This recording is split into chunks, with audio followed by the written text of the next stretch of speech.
All right, everyone. Super Bowl week is here, and it is always great to have one of the best players in the league come through. Adam Thielen, how you doing, sir? I'm good. How are you? Great, great, great, man. So, for starters, I love talking about football history and how you got into football. But for you, just growing up, who were some of your favorite players? Well, I was blessed to be able to watch Chris Carter, Randy Moss, Jake Reed right in our backyard. So was able to. My dad would always take me to one game a year, and usually it was against the Packers, so rivalry game. And being able to watch those guys really made me want to be a receiver. I think since I was 5, 6 years old, I knew that the receiver position was for me. And it was a big part of it, watching those guys, the success they had, the big plays, all the different things they were able to do. I tried to emulate that in the backyard on the beanbag chair with my dad throwing me diving catches, sideline catches like Chris Carter. So those were my guys. Yeah, you're right. Minnesota does like bleed wide receivers or something. I don't know what's going on. We need to investigate that. No, I'm just kidding. But man, if I didn't know anything about the receiver position, right, and I came up to you and said, "Yo, Adam, I'm a politics guy. I know about this thing called Mount Rushmore. But if you put it in the NFL terms, you have to put 4 wide receivers on your Mount Rushmore. Who are your 4? Jerry Rice, Chris Carter, Randy Moss, Julio Jones. That's all Hall of Famers in my book. Yeah, you can't go wrong with that. Can't go wrong with that. So, and Larry Fitzgerald. Shout out. Okay, we gotta fit that. There we go. Man, just for you, man, just this Carolina team. Let's talk about it real quick. Seemed like the team got some mojo going late in the season, and we saw Bryce Young. Definitely, his mojo was definitely up as well. You being a vet on that team and seeing, obviously, firsthand Bryce Young and stuff like that. Can you talk about that and what you saw from him, from just his maturation? I just saw a guy who just found his mojo. Yes. You know, he looked like the confident, swaggy, like his own type of swag. Yeah. My Minnesota accent comes out there a little bit with the swag, but no, you good. No, you good. Come on now. Yeah. But no, I think his swagger, his confidence, his personality really started to show up. And once I saw that, I was like, watch out, because that's everything for an NFL athlete or any athlete, right? When you start to really like believe in yourself and can be yourself, yes, that's when the best you comes out. And we know what the best Bryce looks like. Yes. We saw that when he was in college, winning the Heisman, winning the national championship. Yep.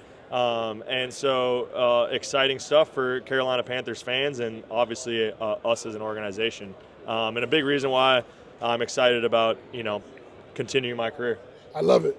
I'm excited for y'all too, man. And I got to ask you this. Pretty sure you've been asked a million times, but did you eat anything that Xavier Legette brought over? Did you try any of those meals by any chance? I did. I did. And I told him that's my guy. So I told him, hey, man, like, I gotta understand, where you're from. So if I don't try this, like, that's an insult to you. So I'm gonna try it, and I did. I probably won't be like having raccoon as a normal meal, but I'm glad I tried it. Yeah, because I'm from Texas, like the DFW Dallas area.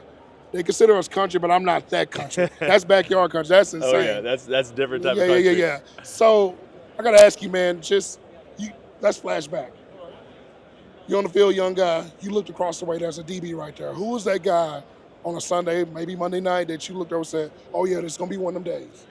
I always say Darrelle Revis. Okay. I played against him as a really young player, but I just remember like taking my release. Yes. And based off my release, he knew exactly what I was going to do before I did it. Yes. And so he just was so patient, so strong, and he knew that if he pressed that based off my release, he knew that there was a handful of routes I could run off of based off what I do. So he was just so good, so patient, and just understood the game so well that it made it so difficult. I wish I would have faced him a little bit later in my career, just so I could have had a little more reps against him. Yes. But yeah, he's definitely the best that I've been around. In this NFL, man, the talent at wide receiver, as you know, is just at an all-time high. Justin Jefferson, you got Jamar Chase. I just watched Jamar Chase this year, and Cooper Kupp did it as well, the Triple Crown thing. And I want you to explain, as a wide receiver, how hard is that to even do that? Because it's like one thing that somebody's going to always get the yards. Like I remember Julio Jones is an all-time receiver. he would have those 1,700-yard seasons, but he didn't get the touchdowns. Whereas a guy like Des Bryant would get all the touchdowns, right? Maybe not have 1,700 yards, but to see a Jamar Chase do that, and then we saw Cooper Kupp do it. For you, how does that feel? Yeah, it's cool. It's fun to watch. I mean, when you have historical seasons like that, you just sometimes are like, hey man, I'm just a fan, and I'm gonna watch these guys do some things that people don't even understand how good it is. But yeah, I think his ability to be an all-around guy. I always talk about, like, my goal from when I was a young player was like, I don't want to be really good at one thing. I want to be as good of as an all-around receiver as I possibly can. And then to watch him be that guy is really impressive. Justin's the same way, a guy that can do the short, intermediate, and the deep stuff, and do it all at a high level and catch touchdowns. Be a red zone threat as well, and then run after catch. I mean, Jamar is probably arguably one of the best to ever do it, run after the catch. So breaking tackles, just his strength and confidence doing that is impressive. I want you to be a fan for a second. And I remember just like, I was sitting there and I thought that maybe the TV was going in reverse when Saquon did the hurdle. I know you see some crazy stuff in your day, but when you saw that, maybe from the highlight reel or something like that, what was your initial reaction?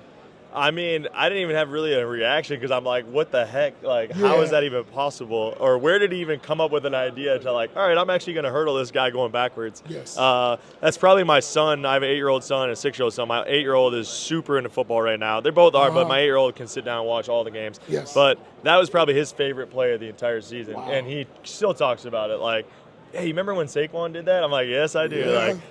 But it was an impressive play, and so happy for him to have the success he's having. What a great football player and doing a lot of big things on and off the field.